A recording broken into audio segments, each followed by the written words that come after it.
할렐루야. 좋네요.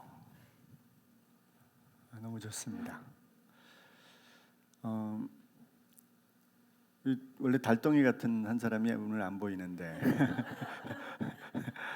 갑자기 속이 안 좋아가지고 이런 일들이 목회하면서 없었거든요. 근데 이제 나이를 좀 먹나 보다, 다 이렇게 뭐 소화력도 좀 떨어지고 뭐 이런 상황이 되는가 보다. 그래서 오늘 없는데 더 좋으네요, 찬양이.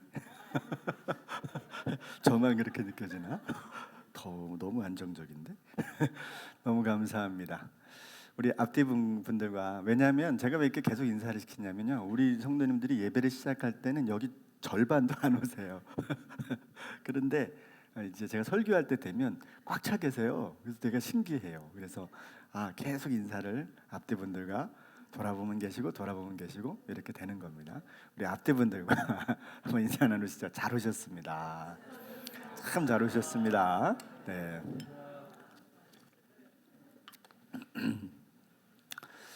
네. 벌써 감기를 앓은 지가 꽤 됐는데 기침은 이게 멈추지를 않아요. 뭔가 신경을 많이 쓰는데도. 그래서 종종 이렇게 기침이 나가니까 죄송하고요. 여러분들 기침하시고 싶을 때 언제든지 하시면 되겠습니다. 한 주간 동안 평안하셨지요? 네. 복잡한 세상 속에서 한 주를 살아낸다는 것만으로도 굉장히 힘들고 어렵습니다. 근데 물론 일제 격변기, 또 강점기죠. 또 한국 전쟁 시기를 지나오신 어르신들은 뭐 이게 뭘 힘들겠나 그러지만 지금의 현장에서 산다는 건 정말 맨정신으로 살기 어렵다, 그렇게 제가 생각이 됩니다.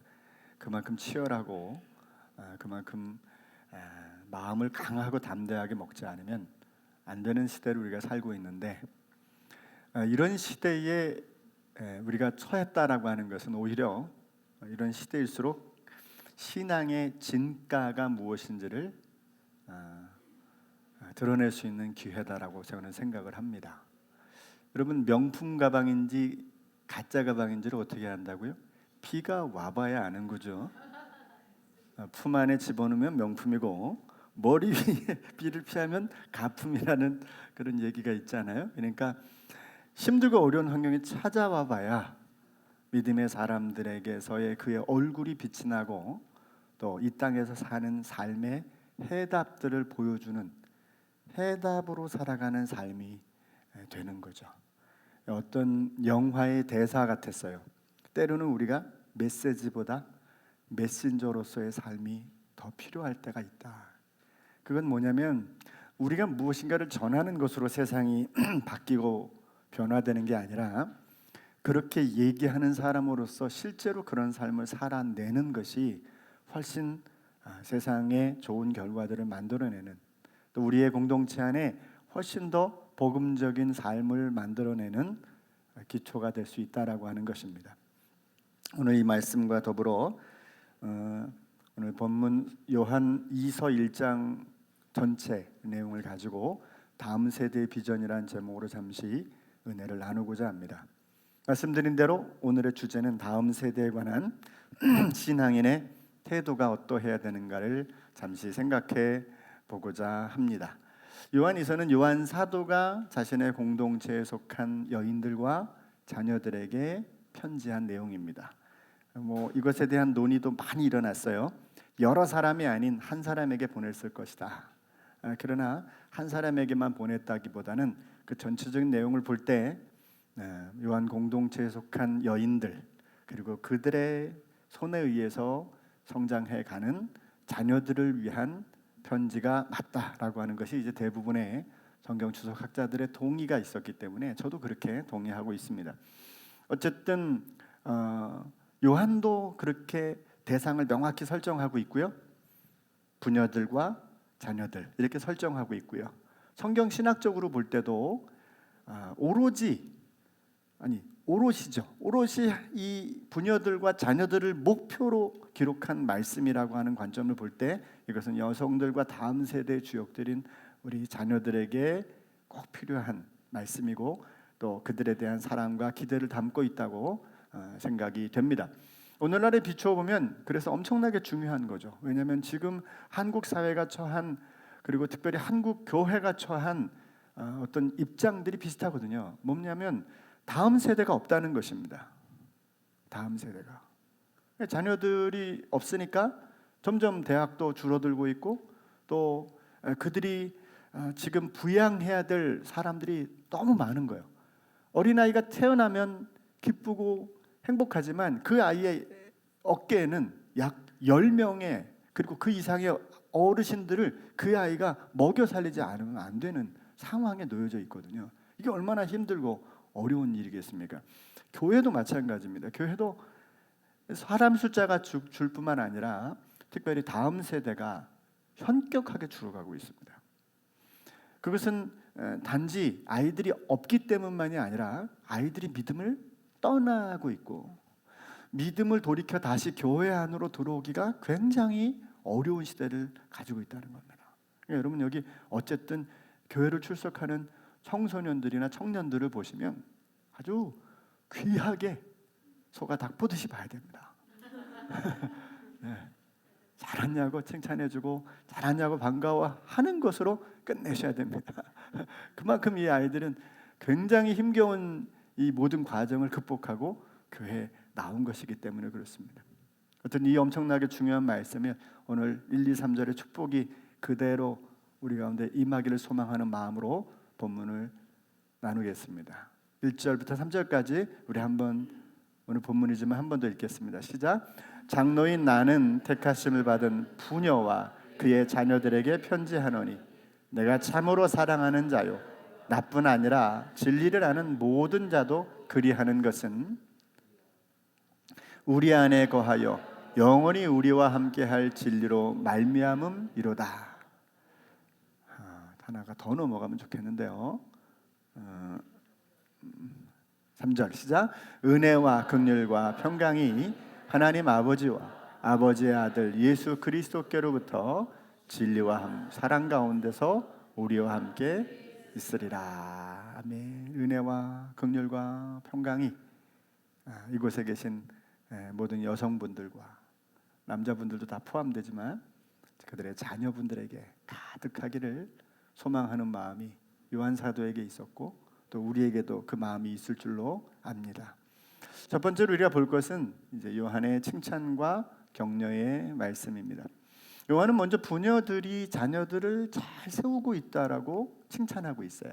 4절 말씀에 보면 그렇게 말씀하고 있죠. 한번 4절을 우리 한번 보겠는데요. 읽어보겠습니다. 시작. 너희의 자녀들 중에 우리가 아버지께 받은 계명대로 진리를 행하는 자를 내가 보니 심히 기쁘도다. 그랬습니다. 물론 이제 한 가정의 자녀들일 수도 있을 거예요. 그런 확장을 시켜보면 공동체 안에 이런 믿음의 자녀들, 또 하나님의 자녀들이 있다라고 하는 것을 요한은 엄청 칭찬하고 있다라고 하는 것을 보게 됩니다. 네, 또 멀리 떨어져서 그런가 봅니다.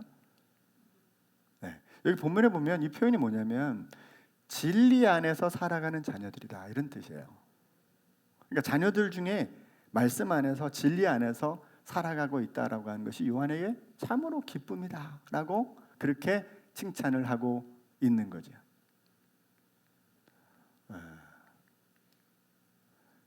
그래서 이제 실제로 믿음이라는 건 사실 눈에 잘 보이지 않지만 그것이 실제적으로 삶으로 다 들어가고 있다라고 하는 겁니다. 사실 여러분, 믿음의 가정 안에 자녀들을 보면 저는 이 부분들이 굉장히 아주 우리들의 어떤 유산과 같은 좋은 역할을 하고 있다는 생각이 듭니다. 물론 그들이 다 예배를 출석하고 있지 않은 상황이 있다고 하더라도 믿음의 가정의 자녀들의 삶을 가만히 보면요, 그 부모님에게서 배운 이 신앙의 삶이라는 게 있어요. 기본적으로 그 태도를 아이들이 가지고 있다는 것입니다. 아무튼 이 일에 대해서 요한 사도는 아주 칭찬하고 있는 겁니다. 이처럼 여러분, 우리의 자녀들이 어찌되든지 말씀으로 또 실제로 그 행동하는 수 있는 자녀들로 세워가기를 늘 기도하는 우리 1세대 부모들, 우리의 세대가 되었으면 좋겠습니다. 자녀들을 위해서 여러분 늘 깨어 기도하시기를 또 권면을 드립니다. 예, 이게 오늘은 말을 잘 안 듣네요. 이게 뭐가 돌아가야 제가 좀 뭘 좀 하는데, 됐습니다. 그 두 번째는 이제 다음에 요한의 당부가 이제 들어가 있습니다. 당부이자 또 권면인데 5절 말씀입니다. 읽습니다. 시작. 부녀여, 내가 이제 내게 구하노니 서로 사랑하자. 이는 새 계명같이 내게 쓰는 것이 아니요 처음부터 우리가 가진 것이라. 자녀들을 칭찬하고 난 다음에 그 잘 길렀다는 것에 대한 칭찬을 하고 난 다음에 뭐라고 이제 권면을 하냐면, 이제 네게 구한다, 부탁한다. 그러니 서로 사랑하자. 예, 잘 되는 것 같아요.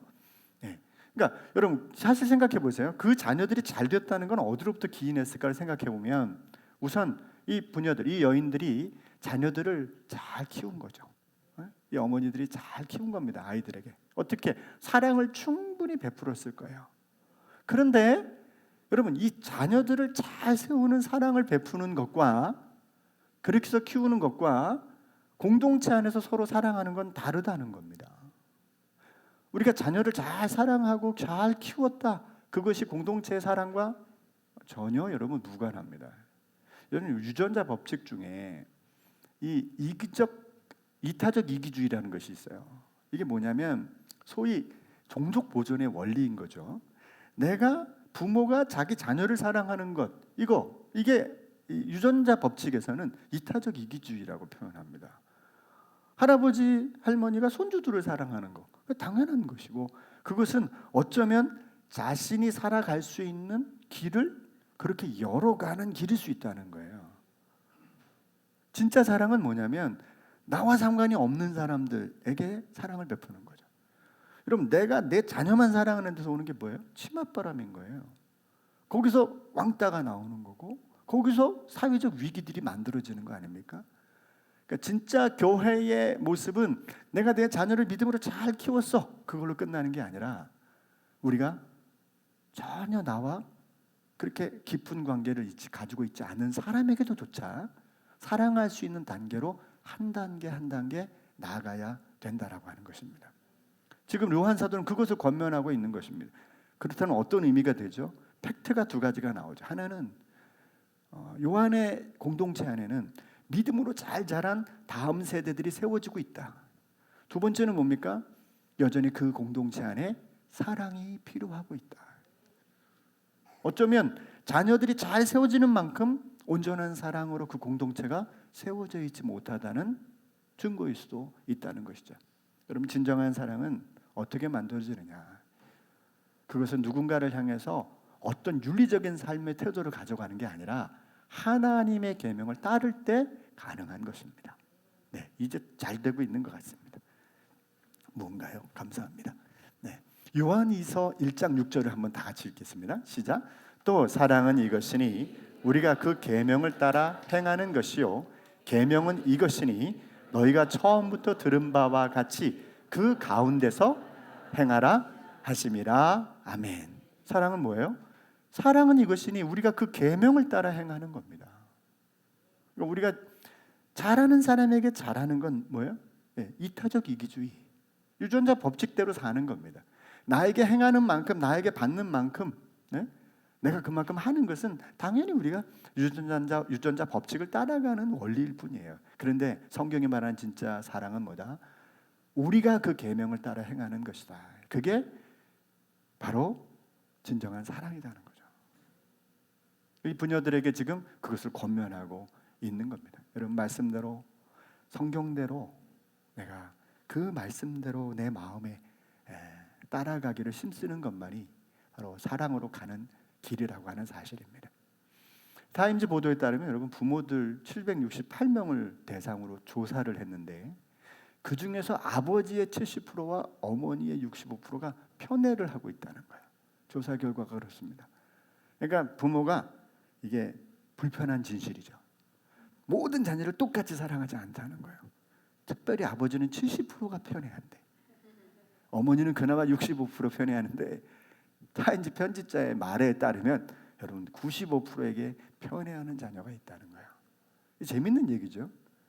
어쩌면 우리가 사랑하는 자녀들을 진짜 사랑한다고 하지만 어떤 자녀들은 그 사랑 때문에 그 사랑의 형제들 간의 비교적인 사랑, 우리나라는 주로 보니까 이게 조사를 해보니까 여자분들은 장남을 엄청 사랑하고 어머니들은, 아버지들은 막내딸을 엄청 사랑한다고 하는 결과가 나왔습니다.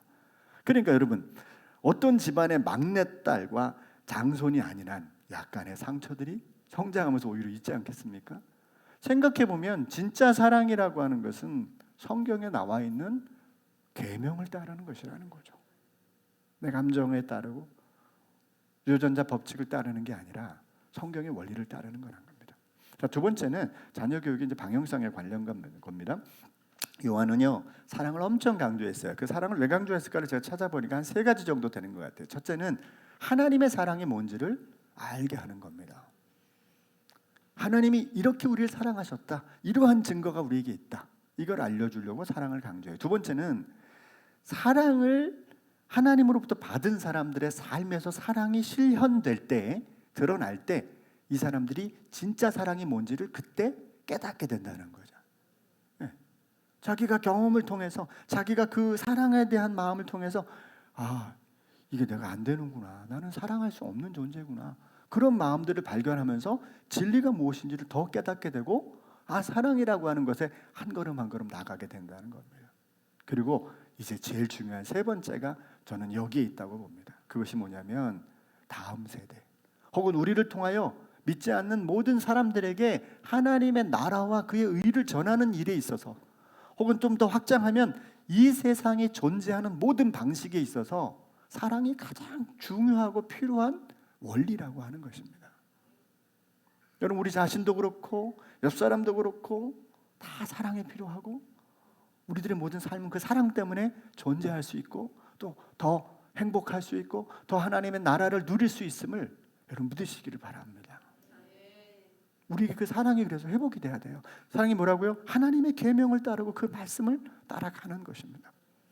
요한은 당시에 유행하고 있었던 이단의 실체를 명확하게 보였죠. 그 이단이 뭐였어요? 1장 7절에 보니까 미혹하는 자가 세상에 많이 나왔으니 그들은 예수 그리스도께서 육체로 오심을 부인하는 자다. 이거 뭐라 그랬어요? 가현서를 믿지 않는 거죠. 이런 자가 미혹하는 자요, 적 그리스도라고 이렇게 말합니다. 여러분, 그런데 이 유혹에 빠지지 않는 방법을 보여줍니다. 그게 뭐냐면 10절 보니까 다 같이 읽어봐요. 시작. 누구든지 이 교훈을 가지지 않고 너희에게 나아가거든 그를 집에 들이지도 말고 인사도 하지 말라.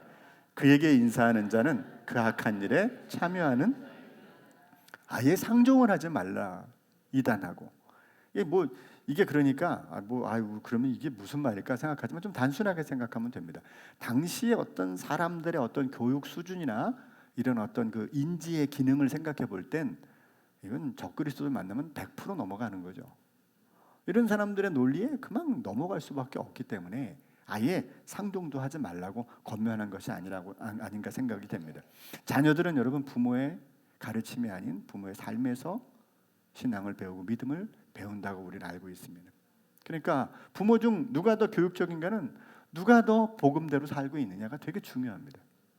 한 분이라도 더 복음 안에 살면 자녀들은 그걸 보면서 복음을 발견하게 되는 거죠. 여러분, MZ세대는요 직장도 거부하고, 요즘에 직장 생활하는 일들을 MZ세대들은 굉장히 싫어한다 그러잖아요. 대기업 빼놓고는 일반 기업들에는 잘 안 가려고 하고, 또 기업 안에서의 직장 생활을 하는 걸 힘들어합니다. 그 중에서 또 꼰대들을 보는 걸 그렇게 싫어한대요.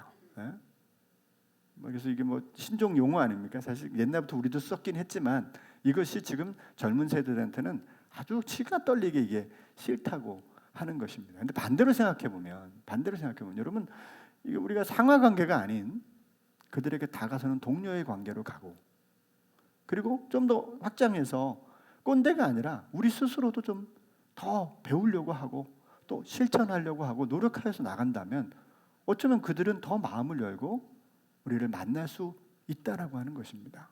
그러니까 지금의 MZ 세대니 이런 세대, 이런 말이 안 되는 거죠.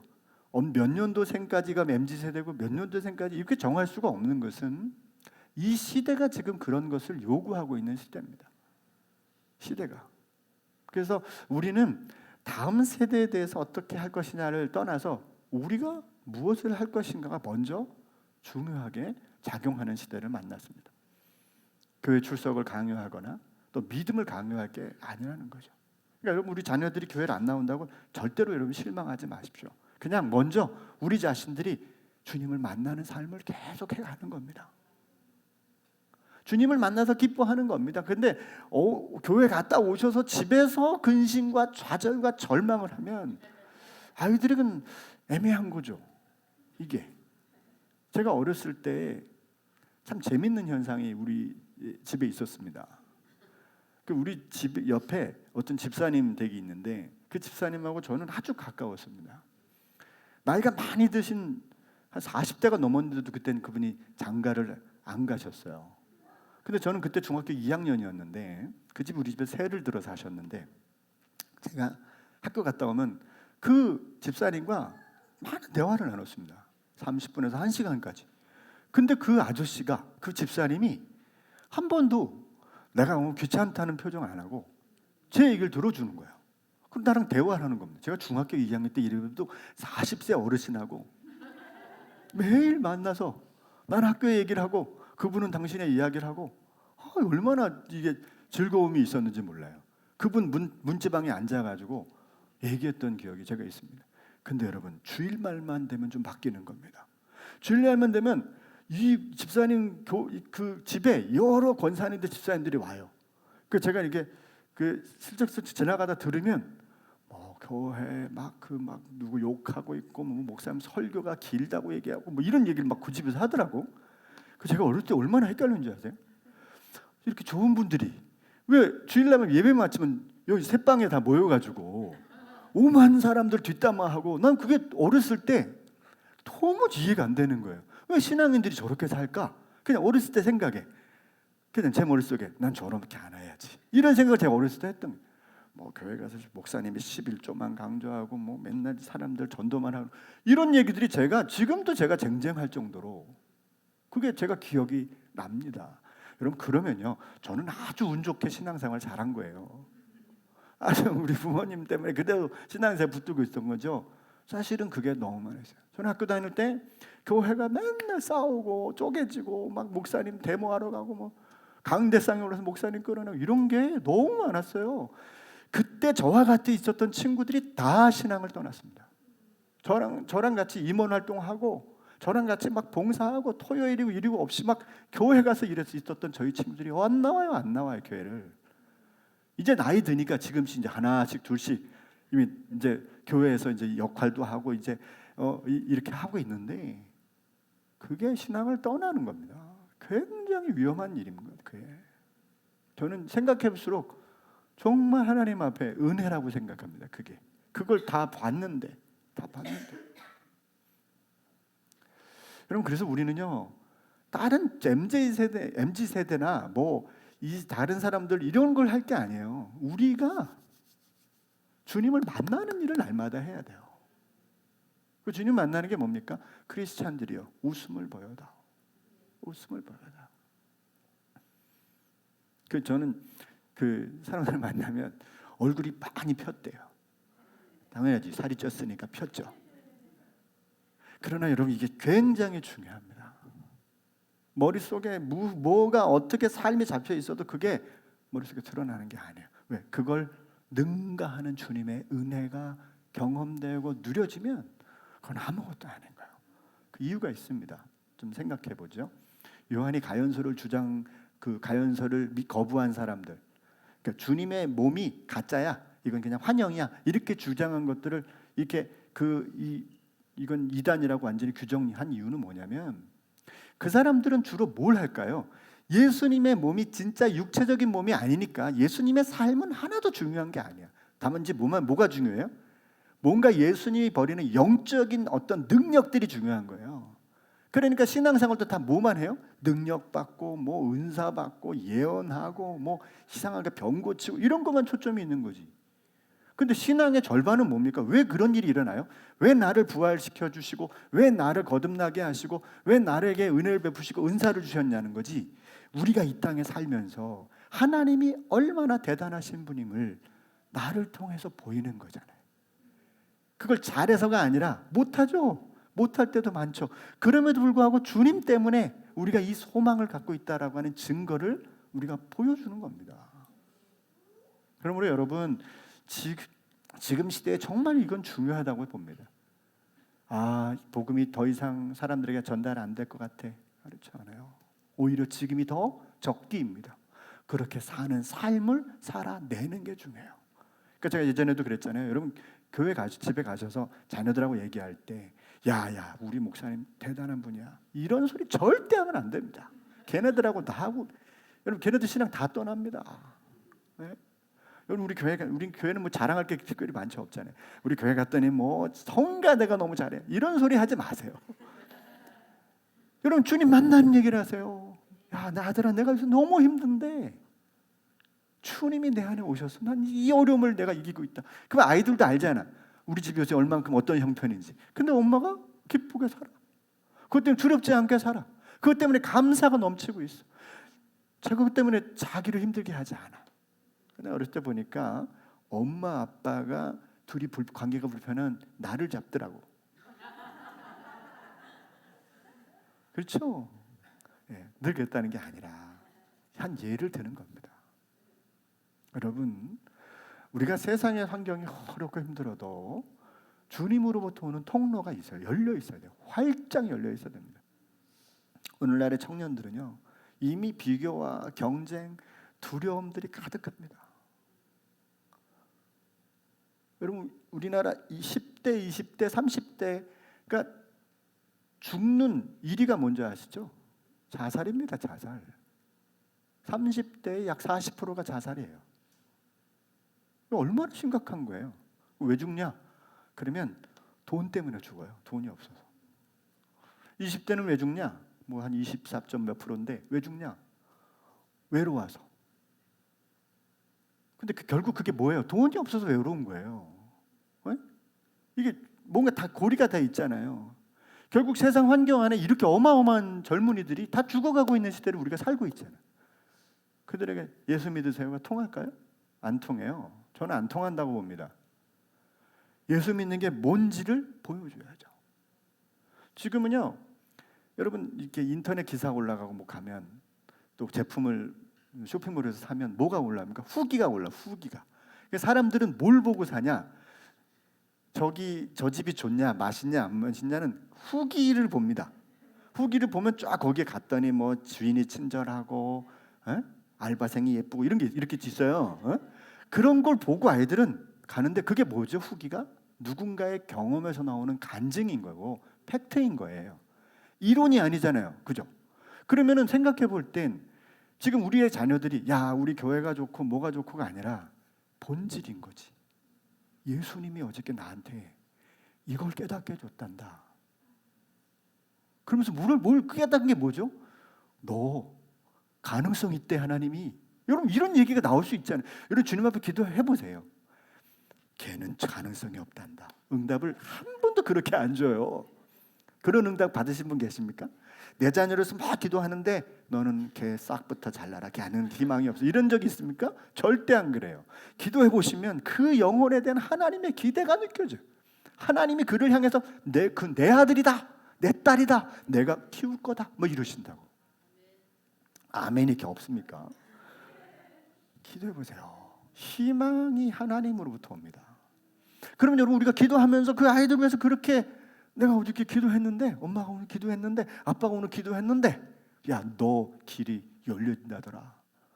너 주님 앞에 나와서 한번 기도해봐라. 이런 얘기가 진짜지. 무슨 목사가 잘생겼대, 이거 말이 안 되는 거예요. 아니, 목사가 잘생긴 거하고 목회하고 하나님의 말씀하고 뭔 상관입니까? 야, 우리 교회 갔더니 성가대가 잘한다라, 우리 뭐가 잘한다라, 뭐가 잘한다라. 그게 아니에요. 예수님 얘기가 나와야 되는 거예요. 그렇게 생각해 보면 우리들의 신앙의 출발과 목적지가 다 달라져요. 가만히 제가 생각해 봤어요. 나는 뭐 때문에 견디고 살아갈 수 있고 이 환경들을 버틸 수 있는가? 스스로를 가만히 생각해 보면 하나밖에 없는 거예요. 주님이 날 불러주신 은혜, 나를 구원해 주신 사랑. 그거 외에는 없는 거예요. 그 사랑이 오늘 나를 있게 하니까 그 은혜를 붙들고 나니 뭐가 생겨요? 그분의 마음이 느껴지고 그분이 나에게 뭘 맡겼는지가 생각이 되는데, 그게 뭐냐면 내 속에 주신 수많은 여러 가지 은사들이 있는 거예요. 재능들이 있는 거예요. 내가 할 수 있는 것들이 있는 거예요. 그걸 하나님께 돌려드리는 삶을 사는 게 내 삶인 거예요. 그러니까 간단하지. 나를 불러주신 은혜에 감사하고 가만히 보니 내가 이걸 가지고 주님 앞에 드릴 수 있는 것 같아요. 그래서 저는 찬양도 하고 20대 내내 찬양하고 하나님께 올렸고, 내게 주어진 일들이 목회인 것 같아요. 그럼 그걸 최대한 하나님 앞에 어떻게 하든지 하려고 하고, 또 시간이 지나가니까 이 세상의 환경을 좀 바꿔야 되겠다, 경제적인 환경들이 좀 바뀌어져야겠다, 그런 생각이 들어오니까 거기다 또 목숨을 걸고 가는 겁니다. 사람이라는 게 내가 사는 이유가 하나님을 만났다면 하나님으로부터 오는 거잖아요. 우리의 방향이 우리가 설정되는 게 아니라는 거죠. 주님 우리를 부르셨듯이 우리 자녀들을 부르고 있음을 믿으시기 바랍니다. 야, 너 그러니까 너 교회 나와야 돼, 이런 소리 하지 마세요. 주님이 너를 사랑하신다, 이 얘기해 주세요. 왜 이거 얼마나 힘이 나겠냐고, 얼마나 힘이 나겠냐고요. 또 저들에게 능력을 주시고, 야, 그분이 너에게 이 재능을 주셨어. 그러면서 없는 재능이 아니라 지금 그 아이가 가지고 있는 재능들이 있을 거 아니에요. 내가 널 보니까 말을 굉장히 잘하더라. 너는 아마 말하는 걸로 하나님이 크게 쓸걸? 이 엄마 아빠처럼 아이를 잘하는 분들이 없잖아. 아이들을 그렇게 막 세워주는 거예요. 세워주는 거야. 너 말을 잘하고 너 목소리가 좋아. 너 이번 교회 와서 너 있잖아, 칸타타 할 때 나레이션 한번 해봐. 여러분, 그러면 아이가 안 오겠습니까? 안 올 수 있지. 그러나 여러분, 아이들한테 그렇게 하나님의 나라를 세워가는 겁니다. 오늘 저는 복음을 세 가지로 그래서 정리를 좀 해봤어요. 첫째는 가정과 자녀들에 대한 책임이 우리에게 있다는 겁니다. 어느 가정이 힘들대, 어느 가정이 이렇대, 여러분 그 가정에 맡기는 게 아니라 우리 교회에 그 책임이 있어요. 그 가정을 놓고 기도하는 겁니다. 기도하는 겁니다. 아무튼 제가 약간 요새 기도에 조금 더 민감해졌는데, 기도하는 일밖에 없어요. 가정들의 이름을 놓고 자녀들을 놓고 계속 기도하는 겁니다. 그게 여기 교회 공동체 안에 있는 사람들이 더 늘어났으면 좋겠어요. 기도하는 사람들이 늘어났으면 좋겠습니다. 교회는 세상의 축복의 통로인 동시에 교회 안에서 축복을 누리는 자들이 모여야 되거든요. 근데 먼저 우리가 그 복을 누려야 되거든요. 근데 그 복이 뭘까요? 외적인 것들이 아니에요. 어떤 재정이 막 풍성해지고 내가 막 어떤 외적인 어떤 명예가 높아지고 이런 게 아니에요. 진짜 주님 앞에서 기도하는 진짜 복은 따로 있습니다. 그게 뭡니까? 주님이 우리 안에 나를 불러주시고 나에게 왕적 제사장으로 이 땅에서 살 수 있는 길을 여셨다는 이 사실을 믿게 되는 것이 복이에요. 사실 우리의 고민은 다 세상에서 오는 그런 것들로부터 채워지지 않습니까? 근데 주님 안에 머물면 그게 아니라고 하는 질서가 딱 세워집니다. 그럼 나머지 것은 이겨나갈 수 있는 힘이 얼마든지 생길 수 있습니다. 그것을 공동체 안에 있는 약한 자녀들에게, 여성들에게, 또 우리 교회 안에 그것을 나눠야 됩니다. 외적인 것이 기준이 돼버리면, 그것이 뭔가 부와 명예와 권세 같은 것이 기준이 되면 교회가 이미 안 되는 겁니다. 교회는 한 사람의 존재는 예수 그리스도부터 시작해야 되고 예수 그리스도로 완성돼야 되는 거예요. 얼마나 그분이 귀한지는 예수님과의 관계 안에서 세워지는 거지 세상에서의 관계 안에서 세워지는 게 아니라는 사실입니다. 이게 그 사람도 알고 나도 알고 우리 공동체가 알면 얼마나 소중한 사람들로 이 안에 채워지겠습니까? 여러분, 조선시대 안에 복음이 들어가기 시작해요. 조선시대 말기죠. 그럼 그때 교회가 얼마나 그 틈새를 들어가기 어렵겠어요. 복음이. 왜? 양반과 상놈이 같이 예배해야 되는 거예요. 이게 얼마나 힘든 일입니까? 근데 그게 깨졌어요. 결국 조선시대에는 뭐만 안 깨졌느냐? 남녀 구분만 안 깨졌어요.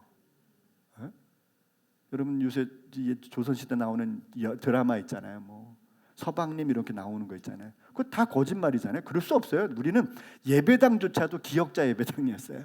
이쪽은 여성, 이쪽은 남성. 같이 예배 드린다고는 있었다 가운데 커튼을 쳤습니다. 그것만 구분했지 결국은 복음이 양반과 상놈 관계도 다 통합시켰다는 거 아닙니까? 교회는 예수 그리스도밖에 없는 거예요. 그리스도 안에서 우리가 모든 걸 판단해야 됩니다. 둘째는 그래서 진리를 바로 알 때 우리가 바로 세워질 수 있습니다. 복음이 진리라면 복음을 아는 이들을 살리고 나아가 그들을 통해서 세상을 살리는 일을 할 수 있다는 것입니다. 저는 요즘에 기도하면서 우리 교회의 다음 사역은 무조건 다음 세대를 위한 초점에 맞춰야 된다는 생각을 해요. 아직 그거에 대한 구체적인 어떤 것들은 하지 못했지만 일단 기도부터 시작했습니다. 그래서 우리가 교회를 세우고 어떤 것을 하더라도 다음 세대들이 이곳 안에서 참된 복음을 세워갈 수 있는 통로를 만들면 좋겠다고 저는 생각합니다. 우리 자신들이 잘 되고 복 받는 일에 대부분의 마음을 쏟지만 사실 다른 사람이 잘 되게 하는 것이 복음의 방향인 겁니다. 그것이 진리로 세상이 살려지는 원리인 겁니다. 요한일서 4장 10절과 11절을 함께 읽어요. 시작. 사랑은 여기 있으니 우리가 하나님을 사랑한 것이 아니요 하나님이 우리를 사랑하사 우리 죄를 속하기 위하여 화목제물로 그 아들을 보내셨음이라. 사랑하는 자들아 하나님이 이같이 우리를 사랑하셨은즉 우리도 서로 사랑하는 것이 마땅하도다. 아멘. 우리가 그래서 우리 공동체를 살리고 이 공동체의 삶이 밖으로 퍼져 나가는 겁니다. 사랑은 세상의 모든 문제와 숙제를 푸는 가장 큰 힘인 겁니다. 오늘날의 교회는 그 사랑의 원리를 잃어버렸기 때문에 여전히 문제가 반복되고 있는 거예요. 세상을 살릴 수 있는 것은 먼저 교회 안에서 우리의 공동체 안에서 사랑이 회복돼야 됩니다. 마지막 세 번째는 그래서 참된 교제가 회복돼야 된다라고 하는 것을 저는 요한 2서를 통해서 발견합니다. 여러분 사도 요한은요 이 두 가지 사실 첫 번째, 두 번째를 기록하고 나머지는 만나서 얘기하자고 해요. 12절 제가 읽어볼게요. 내가 너희에게 쓸 것이 많으나 종이와 먹으로 쓰기를 원하지 아니하고 오히려 너희에게 가서 대면하여 말하려 하니 왜냐하면 너희 기쁨을 충만하게 하려 함이라 그랬어요. 여러분 요한은 이들을 만나기를 원하고 있는 거예요. 만나기를. 만나서 기쁘지 않다면 그래서 관계가 아직 먼 겁니다. 그런데 만날수록 기쁘고 덕이 되게 하는 것이 굉장히 중요합니다. 근데 거기에 누가 중심이 되면 사람이 중심이 되면 재미가 없어져요. 거기 주님이 중심이 되면 거기에 기쁨이 있습니다. 생명이 생깁니다. 어떻게 그게 가능할까요? 다시 처음으로 그래서 돌아가야 되죠. MZ세대가 예수님을 만나도록 우리가 먼저 그 삶을 살아가야 되는 겁니다. 저 세대가 그런 삶을 살도록 우리의 주변이 그런 삶을 살도록 내가 먼저 사는 것이 중요합니다. 무엇보다 그들에게 주님의 부르심을 알게 하고 또 주님이 주신 은사들을 그들이 활용할 수 있도록 왕적인 제사장으로 살아갈 수 있도록 그들에게 길을 열어주는 역할을 우리가 할 수 있다면 여러분 우리 얼마든지 이 사명을 감당할 수 있으리라 믿습니다. 교회 성도가 축복의 통로임을 인식하고 그 일을 위해서 진리를 깨닫고 또 삶으로 가져가는 일을 반복할 때 다음 세대는 함께 살아날 줄로 믿습니다. 다음 세대를 살리는 일 우리 모두가 쓰임받게 되기를 함께 기도했으면 좋겠습니다. 기도하겠습니다. 주님 감사합니다. 우리가 오늘 이곳에 존재하는 이유는 오직 예수 그리스도 때문입니다. 주님 때문에 우리가 살았고 주님 때문에 우리가 이 땅을 살고 있고 주님의 나라와 그의 의를 세상에 증거하고자 우리의 사명과 우리의 일과 우리들의 사역을 정하고 살아가고 있습니다. 그러나 주님 그것이 우리 시대만 끝나서는 아니 되고 다음 세대와 또 대대손손 이것이 이어져 가야 되는 아주 중요한 원리라는 것을 저희들이 잘 알고 있습니다. 주님 바라고 원하옵는 것은 우리들의 자녀들에게 주님의 온전한 부르심이 회복될 수 있도록 은혜를 베풀어 주시옵소서. 그들이 이 땅을 살아가면서 세상 속에서 겪는 모든 아픔과 연약함들이 예수 그리스도 안에서 아무것도 아님을 깨닫는 은혜가 반드시 임하게 도와주시되 먼저 이곳에서 예배하는 우리들에게 그 은혜가 회복되게 하여 주셔서 우리를 얽어매는 그 모든 것으로부터 자유하며 하나님의 풍성한 의를 누릴 수 있는 삶이 먼저 우리들에게 회복되도록 인도해 주시옵소서. 또한 우리들의 자녀들의 미래가 그들에게 베푸신 하나님 재능과 능력을 통하여 하나님의 나라를 세워가는 통로로 쓰임받기 원하는데 먼저 하나님 우리에게 그 길을 열어주셔서 우리가 이 사명을 잘 감당함으로 저들이 우리들의 삶을 바라보며 그들의 삶의 자리에 길을 열어갈 수 있는 축복이 열리도록 은총을 베풀어 주시옵소서. 우리 주 예수님의 이름으로 기도드렸습니다. 아멘. 아멘. 이 시간 우리 함께